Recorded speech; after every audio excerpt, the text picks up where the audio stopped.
You're listening to the Just Japan podcast. Everything you want to know about Japan.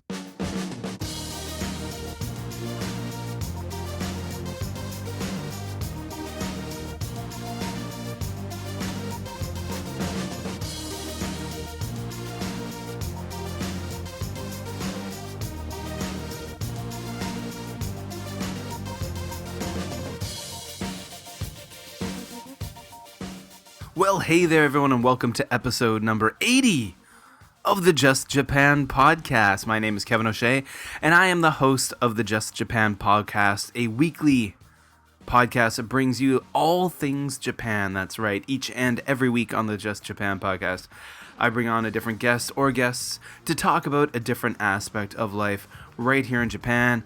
I'm a Canadian who lives and works in Japan. I've been living here for about 7 years. And I'm happy to bring this awesome podcast to you great listeners, you wonderful listeners, each and every week. And this week, wow, we're going to be talking about beer. Yay! That's right. This week I will be talking to the guys who are behind the Kyoto Brewing Company. That's right. It's going to be an awesome episode. The guys who run the Kyoto Brewing Company came to Japan many years ago. They all worked in the JET program as English ALTs, or assistant language teachers, in Aomori, in northern Japan, and shifted careers after that, but very recently decided that they wanted to start a craft brewery. Now, the craft beer industry is something that is starting to open up and take off here in Japan, and that's a wonderful thing because, although I think Japan has very high quality beer, the typical Japanese beer, a major factory beer, something made by Asahi or Suntory or Kirin, in my opinion, is far superior to an American or Canadian counterpart. But what Japan has lacked in recent history has been craft breweries. Now, of course, the craft beer industry in America has been booming for many years. It's starting to take off in Canada, where I'm from. There are more and more craft brewers popping up, but it's a great thing to see that here in Japan too, the craft beer industry is starting to take off, and it's really cool. Even here in Kobe, where I live, I go to my local supermarket, and it seems that the craft beer section, in import beer section, is constantly and ever expanding. So it's very cool, and it's very cool to see a gentleman from Wales, a gentleman from the United States, and one from Canada come together and make beer here in Japan. So later on in the show, we're going to be talking to those guys, and it's a great conversation, and you guys are definitely going to enjoy it. Of course, each and every episode, I want to let you know where you can find the Just Japan podcast. You can, of course, find us on iTunes, on SoundCloud, on Stitcher Internet Radio, and on Libsyn. And for some reason, there's been some kind of a hiccup with with Stitcher Internet Radio. Now, normally what happens is when I upload an episode of the Just Japan podcast to my podcast hosting service, Libsyn, it should automatically iTunes automatically catches the feed, and so does Stitcher. They normally automatically catch it. I don't program it in; it just catches it. But apparently, for the last few weeks, it hasn't been. And friend of the show, former guest Michael Peckett, sent me a message on Facebook and said, "Hey, Kevin, I know you're up to 79 episodes of the podcast, but on my device, the most recent one is 76." And 77, he said. And actually, then I looked on my phone, and the most recent episode was 76. So it was missing 3 episodes. And I don't know what's going on there. I'll send a tweet on to Stitcher support. I doubt that's going to help, but we'll see. Hopefully, we'll be back on Stitcher soon. Although I know the majority of you out there listen to us on iTunes and SoundCloud. But, we want to get as many bases covered because obviously Michael uses Stitcher. And a lot of you do. So we'll see what we can do with that. All right, so in quick news with me, I've started something I'm calling the September Running Challenge, and I've posted about this on the Just Japan Podcast Facebook page, on my personal Facebook page, on Twitter, and on YouTube. That essentially I'm going to run every single day for the month of September unless my health doesn't allow me to. So, of course, I was, if you've been following me on social media for any amount of time, you'll know that I used to be an avid marathon runner. I've run 10 full marathons. I've run an ultra marathon. But in the last 3 years, I stopped running, and I've gained quite a bit of weight.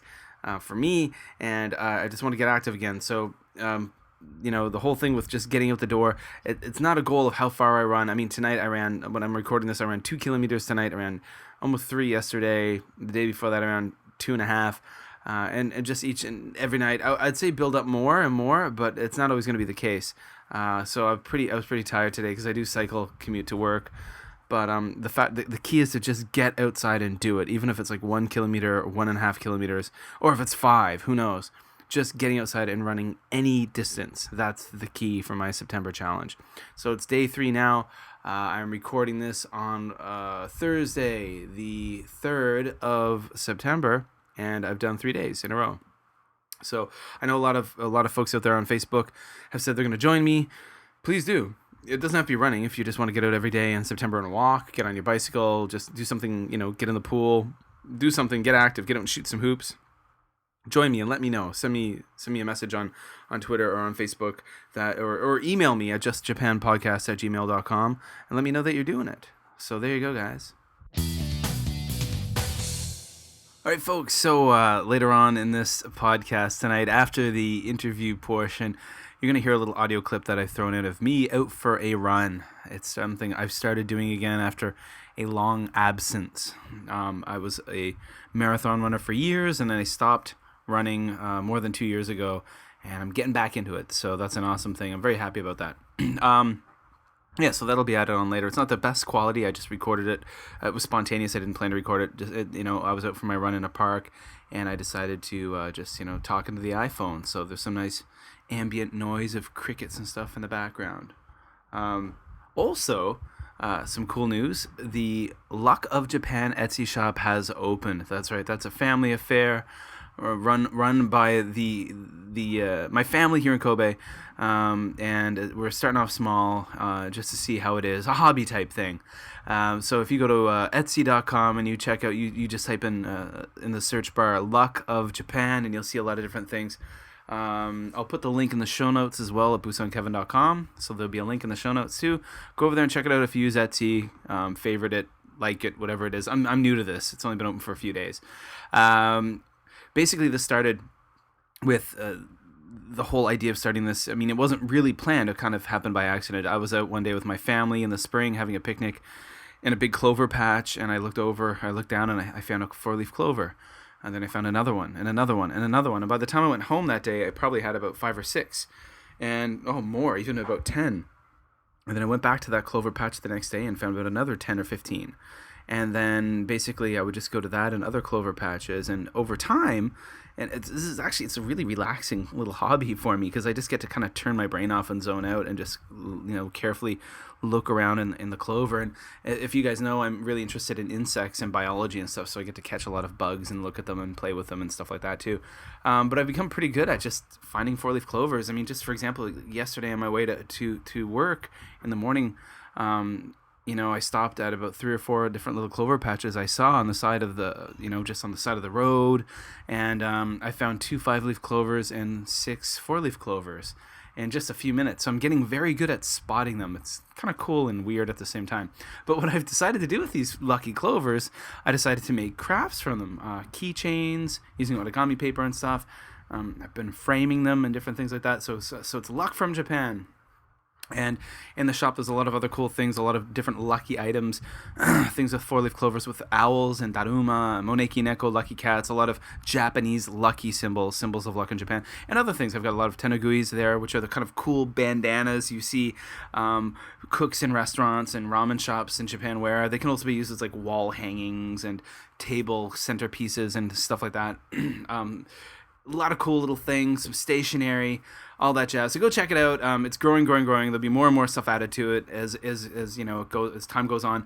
Halloween's coming up, and I know one thing. I've got some washi tape in there, that Japanese masking tape, craft tape. I know a lot of people in America and Canada and elsewhere who are crafty love to use that stuff, and so there's a few different types of that in the Luck of Japan shop.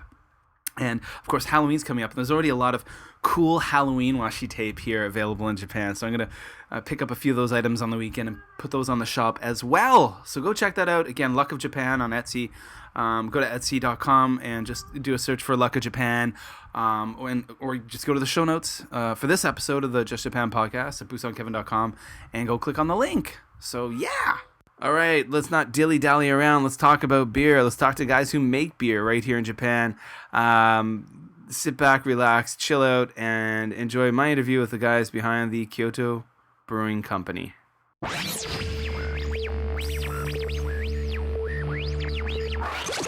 Okay, folks, episode number 80 of the Just Japan podcast. A great one. We're talking to the guys behind the Kyoto Brewing Company this evening. We've got Ben, Paul, and Chris. Thank you guys for joining us. Thank you. Hey, no Cheers, problem. Kevin. Yep, good to meet you. Yeah, it's great to have you guys here. Again, as all of you Just Japan podcast listeners have seen from the title and from we've already mentioned, we're talking about beer tonight. And I got to admit, it's one of my favorite topics. And it's been a long time in coming. This is the first episode where I've talked about beer on the Just Japan podcast, and I'm happy to do so. Could you guys first just tell us a little bit about yourselves? Maybe you could each quickly introduce yourselves. Tell us a little bit about where you're from, what you do in Japan, and how the heck you guys got here. Okay, am I starting? Sounds like it, yeah. I'm Ben. Basically, I'm from Wales in the UK, and I ended up in Japan about 10 years ago when I came on the JET program. But actually, my first trip to Japan was actually on a homestay, which I did in Kyoto. Okay. And then I decided I just wanted to come back, and then I signed up for the JET program. So I'd do a year here, met these guys up in Aomori, and then decided I wanted to stay here longer, and it's now been 10 years. Wow. Cool. Yeah, similar story for me. I guess I'll go next. But I studied abroad in Japan when I was a junior in university in the States. And then I knew I wanted to come back, and I had a chance through the JET program in 2003. So I came back, and as Ben mentioned, I was also placed in Aomori, which is where the three of us wound up meeting. I got there in 2003, and then Paul came the following year, and then Ben the year after that. But yeah, similar story to Ben. I thought I was going to be here for a year or two, and that was 12 years ago. So I guess you never know what happens when you come to Japan on JET. So true, huh? So Chris, can you tell us a little bit about yourself? Paul actually. Oh, Paul, sorry. Oh, No worries, man. This is what happens when I interview multiple people at the same time. Paul, yeah. Yeah, so like Chris mentioned earlier, I came in 2004. So I've been now in Japan for 11 years. But my first time here was back when I was 15. Oh, really? Traveling here with my father on a business trip of his. And I basically got to see Tokyo, and I ended up getting lost during rush hour. I was pushed out of a crowded subway and separated from my father. Oh, my gosh. So I spent about 7 hours wandering the Tokyo streets before getting rescued. Wow. But other than that, I'd arrived here on a program in Hakodate up in Hokkaido. And then the following year, I had a kind of working holiday visa working at an Italian restaurant. So JET wasn't the first time for me. Okay, and where are you from? Originally from Calgary, Alberta, Canada. Okay, great. I am a fellow Canuck. Awesome. Yeah, okay, wow. Okay, so you guys all came here on the JET program, and you came here, it sounds like previously, like before that, but you all met on the JET program. Yeah, that's right. That's true. Wow, and you were all in Aomori, Ken, so not really an urban area. No. To say the least, yeah. Yeah, we were all pretty separated from each other. We were kind of the next jets to one another, and we were all sort of 45 minutes to an hour apart, pretty much. Okay. Yeah, so we've done episodes before on the Just Japan podcast talking about the JET program. But actually, I live in Kobe, and actually I think we're one of the few cities in Japan that actually uses the JET program. So there are a lot of jets kind of concentrated in a metropolis, so to speak, here. So I guess for the jets here in Kobe, it's a bit of a different experience than you had. So tell us about the Kyoto Brewing Company. I would like to know, the listeners and myself would like to know, obviously about it. I first came across, I came across you guys recently in a magazine article I read in Oh, the wow. in the Japan Beer Times. I believe it's Cheers. called. Thanks for that. Yeah, the Beer Times, and that's I read about your brewery, and I'm like, these are the guys I need to have on my podcast. And luckily, it's happened. So, can you tell us about the Kyoto Brewing Company? That's kind of a big one. Maybe, Chris, you want to start this off, and I'll chip in. Sure. Yeah. Kyoto Brewing Company. It's kind of obvious from the name, but we're a craft brewery that's located in Kyoto. The project itself, I guess, has been in planning for 2 or 3 years now, but we finally started brewing in April of this year. So, as far as I know, we're still Japan's youngest brewery, but it's been 4 months, so that's probably not true anymore. But yeah, we started up here in Kyoto, which is where I had been living for about 7 or 8 years before we started to do this project. And so far, yeah, things are going pretty well. We made a decent amount of beer, much better than expectations, and trying to make new and different things and still expand and try different stuff. Great. Yeah, and Chris is the modest one, and he's the actual brewer. Basically, he's been home brewing for a long time. He also went through a course and had some experience over in the States, and then also for Shigakogen, that's up in Nagano. Oh yes, I've enjoyed their beverages before. As we all have. And basically, if it wasn't for him, this wouldn't have happened, really. He has been keen on being a brewer for a long time. Me and Paul have been keen on drinking beer for a long time. It's a good mess. But it was really through tasting, what Chris had made, that we really thought, like, we want to get involved and actually want to do this. So when Paul and Chris got talking about it, and talked to me about it as well, it was all something that we got pretty excited about, getting started up. And then we started thinking about how we're going to fund this thing. And Paul, who'd been doing his MBA, created the base business plan. And we went and took that to investors and started talking to them, getting them to taste some of Chris's beer as well. And from there, it was relatively easy getting that, or convincing people. And so, yeah, it's been the last, as Chris said, 2 to 3 years. We've been working on that. Wow, that's great.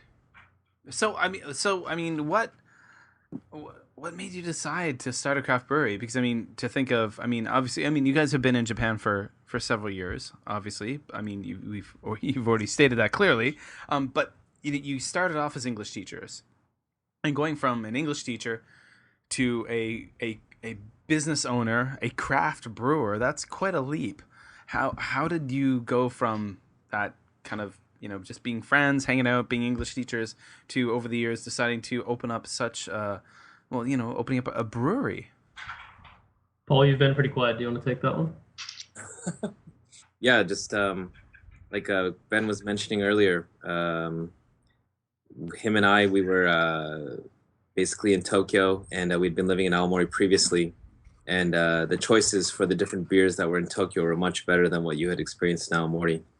And the whole catalyst for it all started with Chris starting to brew in it. Oh, wait. Yeah, you can't talk about that in public. So there are rules with home. Yes, that's true. And you are only allowed to brew something if it's less than 1%. So whether or not Chris brewed in Japan or not, we cannot say, but I'm sure he made many delicious beers that were less than 1% in Japan. Exactly, I got really good at that. They tasted exactly. They tasted like there was a higher percentage, but I'm sure that yeah. But of his finished product, he took it one time with him to Karuizawa when we went camping, and he brought it out of this kind of like really shitty looking box. And sorry, can I swear on this thing? I think you just did. This really dingy little box, and it was unmarked and everything, and it looked really shady. And he said, yeah, so this is my homebrew. And do you guys want to try some? I said, sure, what is it? And he said, it's an IPA. I said, an IPA, what the heck is that? It's an Indian Pale Ale. And so this started from there, and we tried it, and it was fantastic. And that was my first opportunity to kind of have something that wasn't just Japanese lagers. And trying to find something that was similar to that in Tokyo. I mean, there was just so many other bars out there. Obviously not as much as America, but that's kind of where it started. And so Ben and I, because we were living in a different city from Chris, just started going around Tokyo on our own and getting in touch with all these different bar owners and stuff, and really getting into the kind of craft beer scene there. And eventually Chris came back and told us, you know what, guys, I actually really want to start a brewery. And like Ben mentioned before as well, because I was taking the MBA at the time, I really wanted to maybe do something a little bit more than just working in finance. And so I said, you know what, I want to start a company too. And so that's how it kind of started. And we looped Ben in, and then the rest is history. About 3 years later, finally, after getting the money together, getting the equipment ordered, we finally brought our beer to market this past May. Great. That's awesome. I mean, and now you mentioned that a couple of things that kind of jumped out at me there. I mean, you mentioned the fact that like you tasted an IPA for the first time, and you mentioned the kind of the common taste of Japanese beer. How would you guys describe a typical Japanese beer? Okay, so we're not talking craft beer. We're talking, I'm going to go to the supermarket. I want to buy a beer. Is there much variety from the major producers? Unfortunately not. You're probably familiar with this as well, but yeah, of course. I know the answer to this question, but it's a rhetorical question, but a lot of the listeners don't know. So, I mean, when you compare the kind of macro beers in Japan to the ones from the States where I'm from, I think overall the flavor and the quality is much higher here in Japan. But the problem, as you kind of hinted at, is that they all kind of taste the same. They're all different varieties of lagers and pilsners, and there's not really too much to choose from besides just choosing one logo over another. Despite the fact you have some people that swear by one brand over the other. But yeah, that was another one of the motivating factors, I think, for me personally to continue with learning more about brewing beer, and then wanting to start a brewery as well. We couldn't really easily find the beers that we wanted to drink, so for us, this project is partly a way to satisfy our own needs. It's a little bit selfish, I guess. It's not a bad thing. I mean, you're creating something for yourselves, but you're creating something for the rest of us as well. So yeah, hopefully you'll enjoy it. Yeah. So I mean, obviously you guys are not Japanese. We've got someone from Wales, the States, and Canada. So to start up a business, to start up a business anywhere can be a really daunting, a scary task. I mean, even if if you're in your native country, to start a business can be something that can be quite, again, daunting. So starting a business in Japan, how has that been? I think actually everything's taken longer possibly than we thought it might do, and there's been a lot more steps and a lot more work than we were expecting. But we also heard a lot of horror stories from people about how we were going to get so many people blocking us, and how we were going to get really negative responses from the tax office and the import for the things that we need to bring in to actually build a brewery. Yeah. And we actually found that so many people were there to just help us throughout.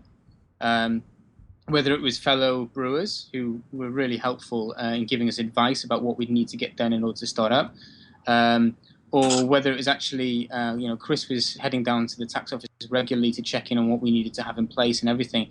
And we had a huge amount of advice throughout for whether it came to, what we'd need to get the license, or other things related to actually getting established as a business here as well. So I guess it seemed daunting at the beginning, and it has taken a long time. But I'd say that actually, in a lot of ways, it's very rewarding and actually very warming to know that people are there to support throughout. Well, that's great. So you've gotten a lot of support from other brewers? Absolutely. Actually, I'll let Chris and Paul talk a little bit more about this, because they've had more of the direct interaction there. Yeah, I mean, from my own personal experience, I think Ben mentioned a few minutes ago that I worked at Shigakogen in Nagano for a while. So they were super helpful throughout the whole process of us, starting to get things off the ground, giving advice on, suppliers and equipment manufacturers and that kind of thing. Even, looking at our business plan and kind of giving us ideas and kind of pointing out things maybe we didn't notice ourselves. And then another one, we were a little bit worried actually starting a brewery in Kansai, because there's many people may be familiar with Mino Brewing in Osaka. Mm-hmm. They brew great beers, and they're really, really well loved in their local community, which is relatively rare in Japan. So Yeah, it was a little bit daunting to see what their reaction was going to be, but I met the head brewer. I'd known her from before, but I saw her again after we started the brewery, and she came up and she said she was just so excited to have us, be neighbors in Kyoto, and if there's anything we could do or that she could do for us, just please don't hesitate to let her know. And unfortunately, yeah, she extended a hand, and I took her arm. I must have mailed her about 300 times with all these different questions, and every single time, even now, just the other day, I was asking her for some advice with dealing with the tax office, and yeah, it's just been really fantastic seeing the response that we've gotten starting up this new project in Kyoto. It's really cool that there's a sense of community, it seems, amongst the craft brewers. Definitely, yeah, it's still relatively tight as well in Japan, so everybody pretty much knows each other. Yeah. Well, that kind of leads me into my next question. I mean, I'm curious about the state of the craft beer scene in Japan. I mean, obviously in America, it's been booming for a long time. In Canada, I see it's really catching on as well. I mean, every time I only get to go back home every couple of years, but every time I go back, there just seems to be more and more. Every time I go back, I head back to Ontario, and there's just more and more brewers and breweries. And you know, I'm curious. I mean, there was just an article in Kansai Scene magazine. I think the last month's or this month's Kansai Scene magazine called the craft beer boom. And it talks about how there's more and more craft brewers in the Kansai area in Japan in general. So how would you describe the scene here in Japan for craft beer? I think it's come on a long way. I mean, people have to remember that it was only 20 years ago that the law changed, meaning that you didn't need to get 2 million litres of beer out there a year in order to be able to get your license, and you only needed to get 60,000, which meant that the law changed for that. But of course, still homebrewing being illegal, a lot of people didn't have experience. So considering that that's where it was 20 years ago, and there was a huge spate of breweries that opened up at the time and then went out of business shortly afterwards, now there's a sort of steady but slow increase of breweries. And the places that are starting up now are generally, I think, pretty good quality. And a lot of the breweries that have been doing it for a while, they're starting to get involved and do a lot of new styles that are new to Japan, at least. And so there seems to be a lot of growth from that point of view. And then as far as beer bars go, we're getting orders from so many places that we didn't even know existed, even within Kansai, but also in Tokyo. And I live in Tokyo still. And places actually nearby to where I live I've never even heard of before, and they're ordering from us. So there are so many new places that are just popping up all over, and of course that must be from customer demand. So okay, so with regards to the beer scene, obviously, okay, so it's growing. How would you say Japanese, the typical Japanese person is open-minded or open-palated to trying new things? Because I mean, I know that somebody, when I hang out with Japanese friends or this or that, they're all about the super dry, or they're all about apple shoe, and obviously when you have something like an IPA, I mean, which has got such a bold, different, strong taste compared to an ale. Well, maybe a typical Japanese ale. Obviously craft beers have a lot more flavor than something that probably your typical Japanese person is used to. Would you say that people are becoming more open-minded? I think they're getting there, yeah. I mean, it depends on where you are. I mean, if we were to try to start selling the beers out in the middle of nowhere, where people had never heard of craft beer at all, then I think it would be difficult. There'll be a lot of people who'd be quite reluctant. But in Tokyo, for example, you just have to look at places that have started up, like Craft Beer Market, for example, where they've now, I think, got about 6 or 7 places that have opened up. And they're catering to, they're basically in sort of very domestic company-centric parts of Tokyo, and they're aiming at salarymen. And they're packed every single night of the week. Now, the price point is low. They have good food to go along with it. But the fact that they're actually making a lot of money off the name craft beer, and they've got a wide variety of beers in there, I think shows that people are opening up to it, even if it's taking a bit of time to get there. So I'm not sure. I mean, obviously, I live in Kobe, but that sounds familiar with in Osaka. There's a place called the Craft Beer Base. Maybe Yeah. that's kind of a similar place. Wow. Okay.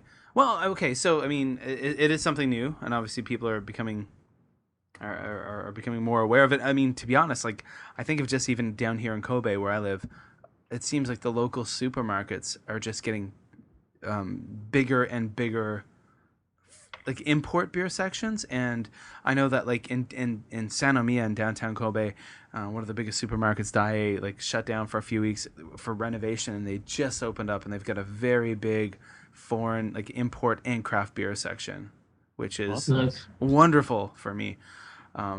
Maybe not my pocketbook, but that's okay. So now okay, now I'm curious. So we've been talking about we've been talking about the beer scene here in Japan, a little bit at the craft beer scene. Now the Kyoto Brewing Company itself, what kind of beer do you guys make? Tell us about your product. As the brewer, I guess I'll take care of that one. But as I mentioned a few minutes ago, we kind of focus on brewing the beers that we like to drink. I think if we can brew something that we like to drink, we're the best judges to know if we've lived up to expectations or not. So what that means for us is usually a lot of things that are either Belgian focused or American focused, or actually what a lot of our beers tend to do is combine elements from American and Belgian brewing traditions. Okay. American brewing's really well known for hoppy beers, and Belgian brewing is really known for its yeast. To combine those two together. And then once in a while, we just really want a nice hoppy pale ale, and we have one that rotates throughout each season as well. So we're just kind of combining those aspects of Belgian and American styles that we really enjoy drinking, and turning those into our beers, whether they be year round or just limited release. So at the moment, how many beers are you producing? So we brewed today. That was the 18th batch we've made since April. Okay. At the beginning, there were a lot of brews that initially started out as kind of test batches. We didn't really plan on making them twice. So some of those don't really count, I guess, towards your question. But right now we have 2 year-round beers, and in each season we try to have at least 2 seasonal beers as well. Okay. And as far as the beer, like where are they available? Where can we? I mean, that's a question I threw out like for later on in the interview, but I'm curious where can someone get their where can they wrap their mouth around a Kyoto Brewing Company beer? Well, we'd love to see you guys in Kyoto if you want to come to Kyoto. There's a bunch of places that have dedicated taps here, but in general, just right now, we're still relatively new, so we haven't started bottling. So that limits our distribution footprint a little bit to places that mainly focus on serving craft beer. So you mentioned Craft Beer Base a few minutes ago. That's in Osaka. Places like that whether it be Kansai beer or beer from other craft breweries from throughout Japan or from overseas, the ones that have different taps of those types of beers, not your usual super dry, is where you can tend to find our beers. Oh, okay, great. Now I'm curious, where did you learn? How did you learn to make beer? Actually, I never. It's kind of funny, but I never drank until I was 21. And that wasn't really due to any sort of legal issue in the United States. It just wasn't something that really interested me until I studied abroad in Japan and decided to try a beer and thought it was kind of cool. So when I went back to the States and had my last year in college, a friend of mine said he was brewing beer in his apartment. So I had to go check it out and just see, if you could really brew beer in an apartment. And so I just kind of started from there. I started the homebrewing hobby in college, and just kind of grew and grew and grew. And I found more and more of my time being spent and money as well spent on brewing and brewing equipment, and just learning more and more. And once you get hooked, I think there's just so much intrigue, and it combines science and biology and artistry, and there's just so many different unique aspects and really deep aspects about brewing that's kind of how it got started. Great, very cool. Yeah, no, brewing. I've definitely, in Canada, I had a lot of friends who did it, and some were good at it and some not so good.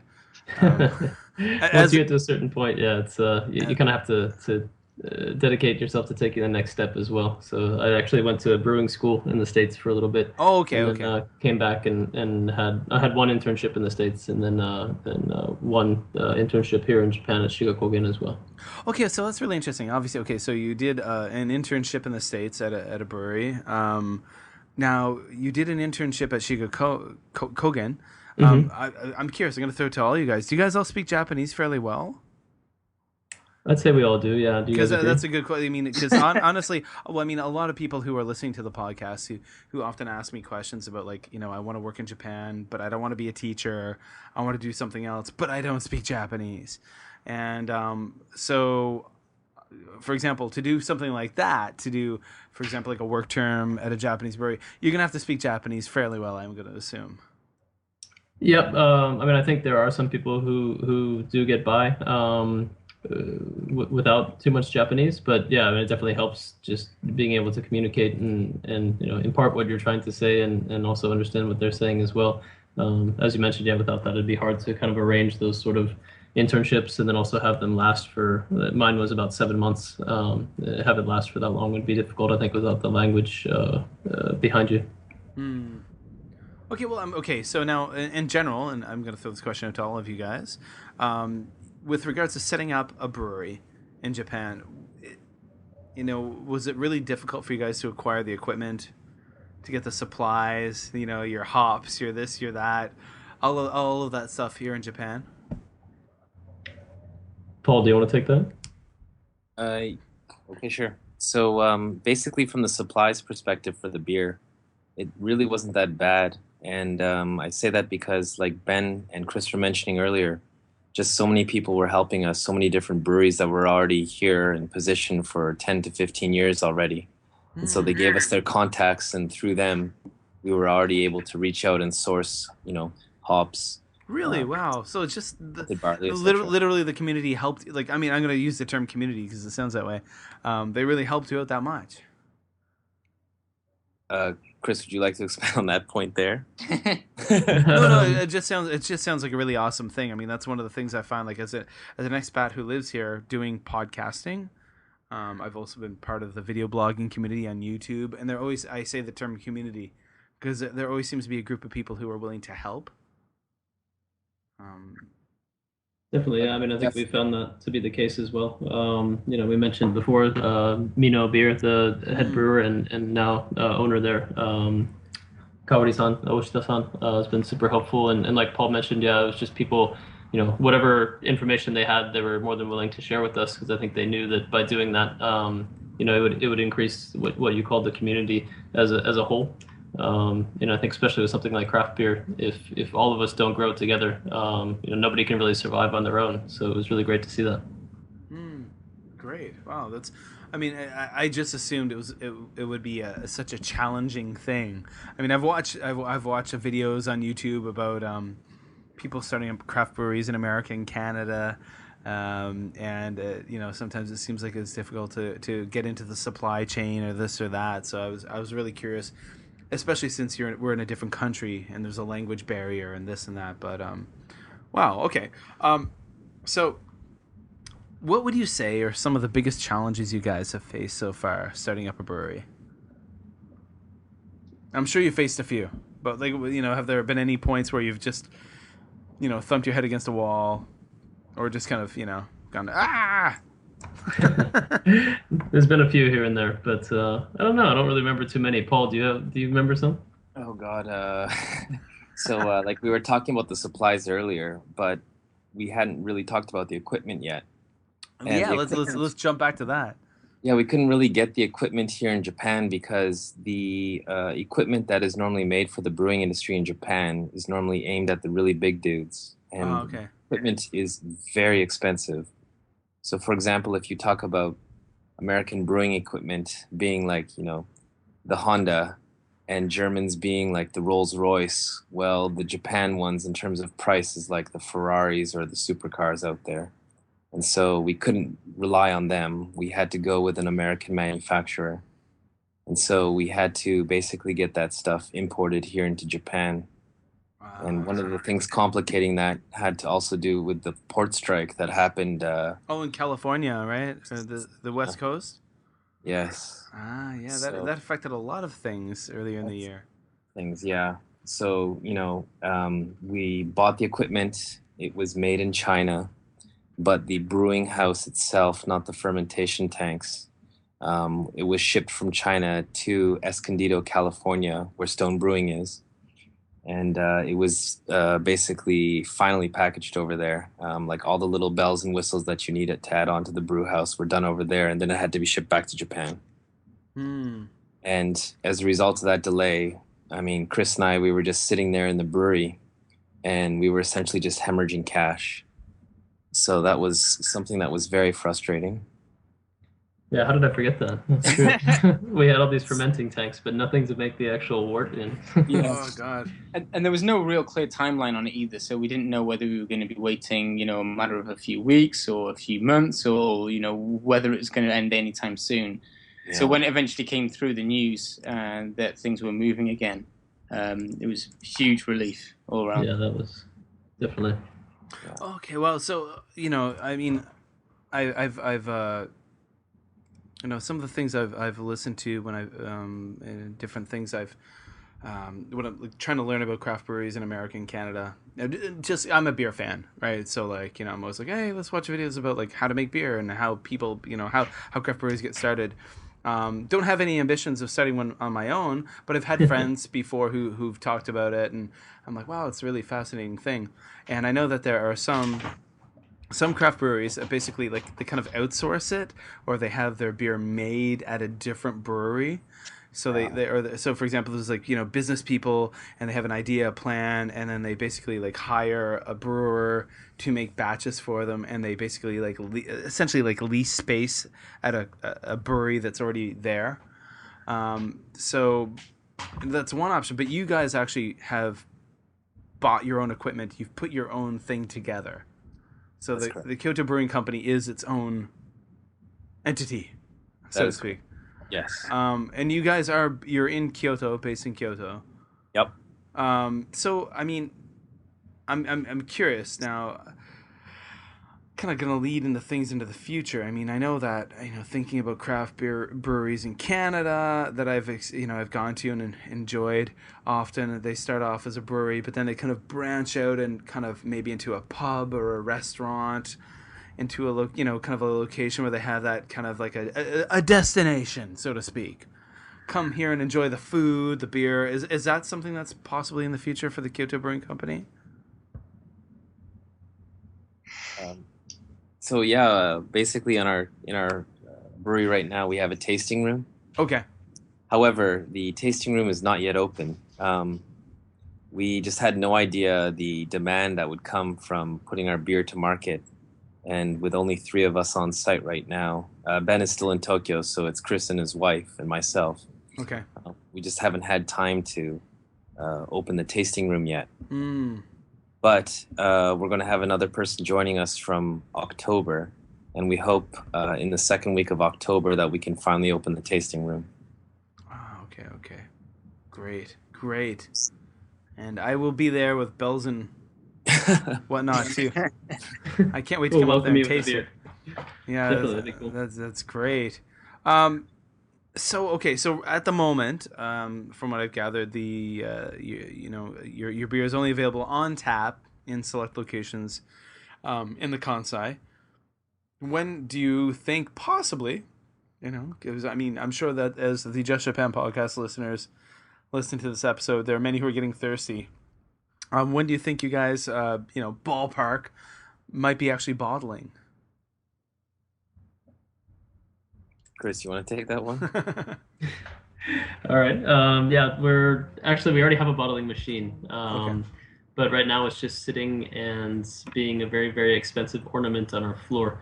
We just haven't really had the capacity or the time to start using it yet. So hopefully, like Paul said, we have another person coming in October, and hopefully once he gets up to speed, we can start looking to put out bottles maybe around the end of this year or early next. But yeah, we're looking forward to it as well. And we know a lot of people, in Kobe and Kansai and up in Tokyo as well are looking forward to it. So we hope not to delay too much further, but it's still a few months off, unfortunately. So it sounds like you guys are kind of growing faster than you expected. Oh, hell yes. And that's a good problem to have as far as the business goes. It's a good problem, but it's like a double-edged sword for sure. So right now we have like 140 accounts from Hokkaido down to oh my God, Kumamoto. Mm-hmm. But right now, like we can't really go deep on too many accounts. So whenever we get a batch off the line and we do our keg, we get about 1,600 liters of beer. And so each of those accounts gets about one or two 10-liter or 15-liter kegs, sometimes just one. And whenever they put it on, we don't know.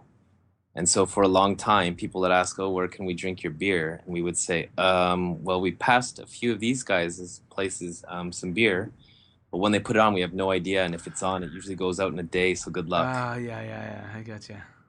So now here we are. Finally, we decided that we don't want to go cheap and deep. We don't want to go cheap and long. We want to go deep and short. And so we've started getting a few places accounts. So you mentioned craft beer based Bud in Osaka. Okay. But also about 6 other places right now in Kyoto who have a dedicated line. So they'll always have something of Kyoto, KBC. And so we can tell customers now that if they really want something, we can definitely tell them that it'll definitely be online. Oh, awesome. Yeah. Cool. I mean, well, that's great. I have to go to Kyoto soon. Just another excuse to go to Kyoto. I'll tell my Second wife. week in October. Yeah. Tasting room will be open, so come by then.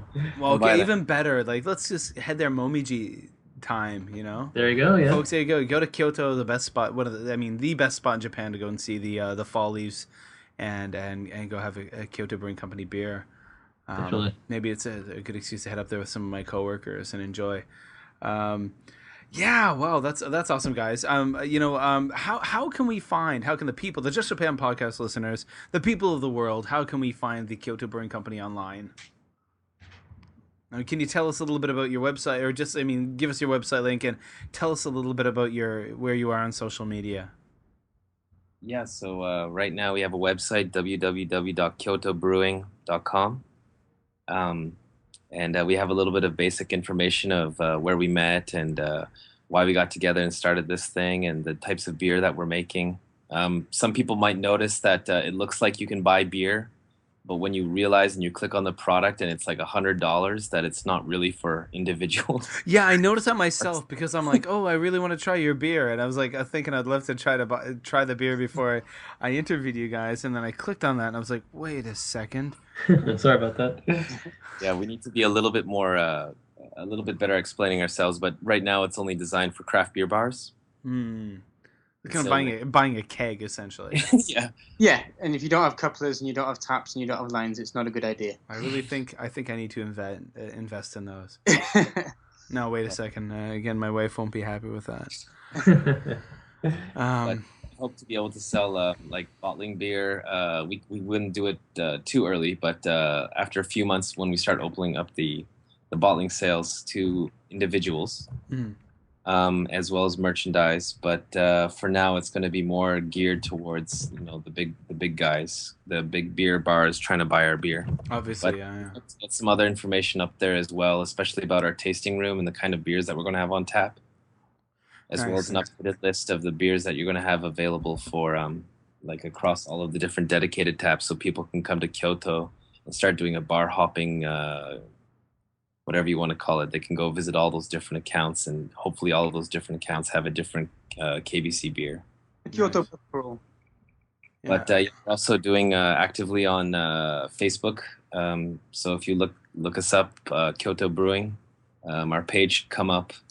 We're updating posts about once a week, and it's about basically different projects that we're doing right now, whether it's rolling out a different beer or working with local farmers to grow hops in northern Kyoto, or attending an event like the meat festival that's happening in October, just in front of the city office, the city ward office. So, yeah. Nice. And guys, so I'll just say to the Just Japan podcast listeners, of course, you go to the show notes at busanonkevin.com. So that's for you guys who don't know, I'm a YouTuber named Busan Kevin as well, and that's kind of the hub of things for the show notes. You go there, all the links will be there. I'll have all the links ready for everyone out there. And also, I've noticed, like, just on Facebook, if you just start typing, like, if you type Kyoto Brewing, boom, it pops up.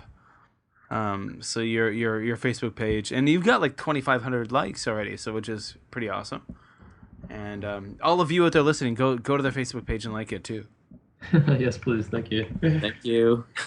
Are you guys on Twitter as well? We are not. Oh, okay.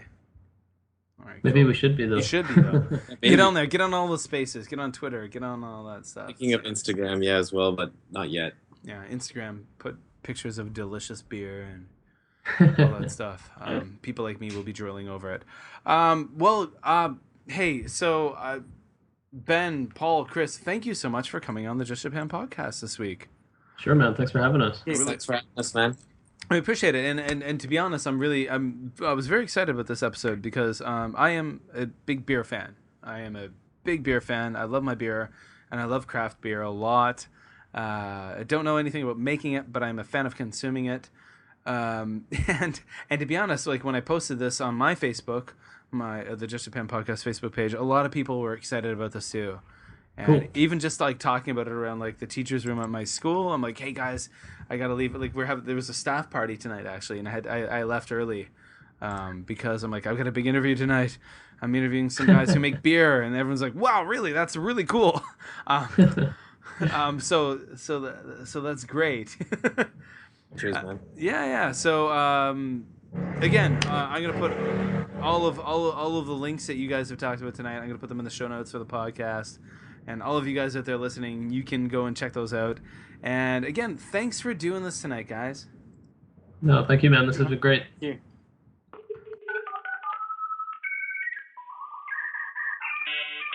I want to take the time to thank Ben, Paul, and Chris for taking the time to stop by the Just Japan podcast and tell us all about the Kyoto Brewing Company. Now, of course, you can go and find out all you want about the Kyoto Brewing Company over on kyotobrewingcompany.com.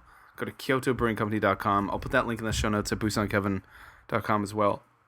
And that's going to be there with all the other links we've talked about tonight. So that was really great. I can't wait to get up to Kyoto in October when they open up their tasting room and enjoy some bevies. I can't wait. Sounds delicious. Hey guys, it's Kevin here, and episode number 81 of the Just Japan podcast. And I wish I decided to do this recording on the fly. I wish I'd brought a microphone with me, so I'm just talking to my iPhone without a mic, using the iPhone's internal mic, so it won't sound too good. But you might hear something in the background. You might hear tree frogs and crickets. That's because I'm out at night in a local park. And what I'm doing is something I haven't really been doing in a long time. I'm running. That's right. Kevin is running. The time I've been doing this podcast, the Just Japan podcast, I have not been a runner. But between 2008 and 2013, I ran 10 full marathons.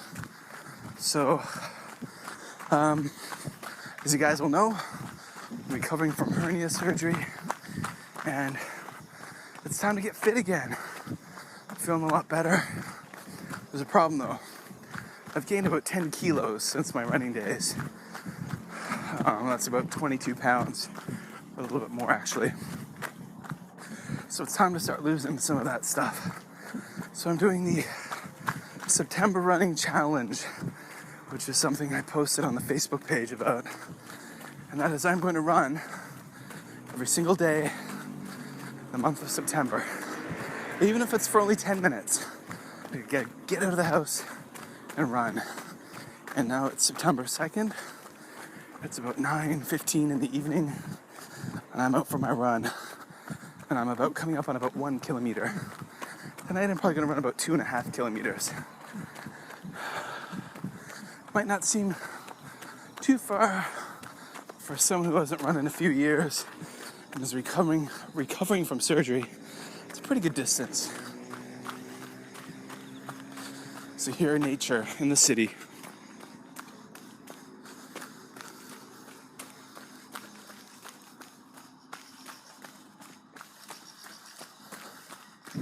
Yeah, guys, so if you want to follow my challenge, if you want to join me in the September challenge, you want to run every day for this month, or at least get outside and be active. Get outside and go for a walk. Get outside and go for a bicycle ride. Join me. I'll be posting my run information every day. By the way, I do also cycle almost every day too, but running is what I need to do. So I'll be posting this information on the Just Japan Podcast Facebook page every day.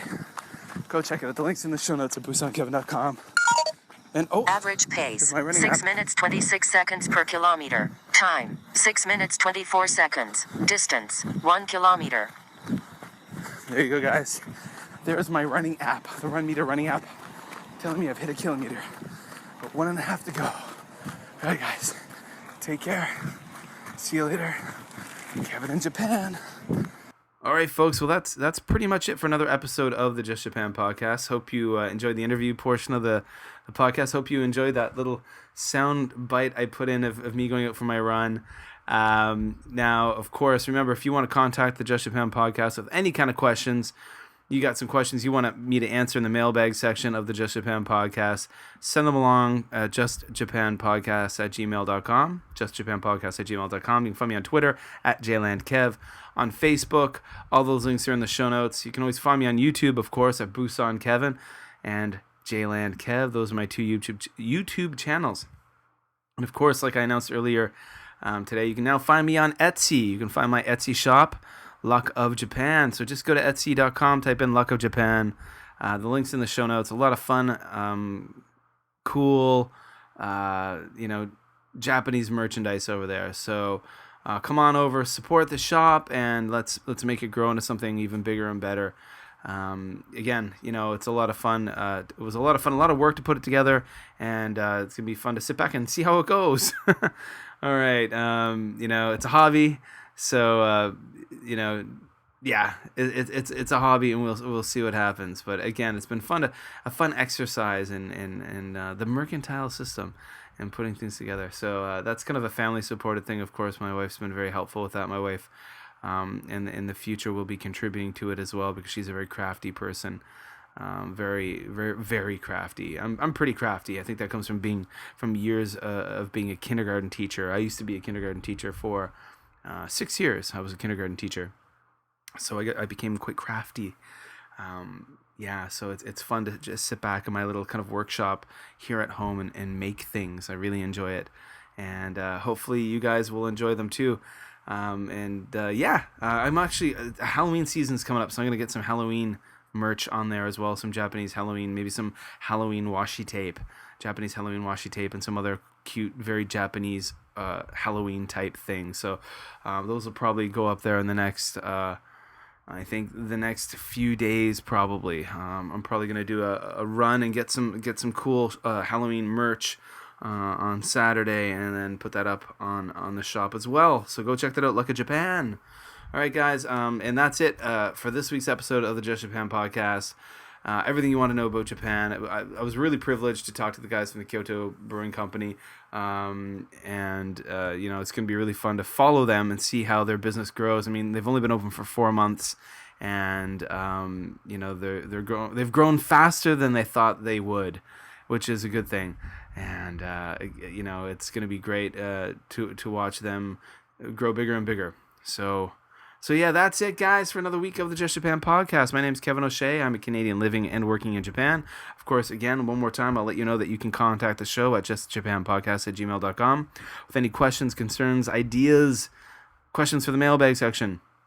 That is it for another week here in Japan. The first episode of the month of September, episode number 80. 20 more to go to the big 100.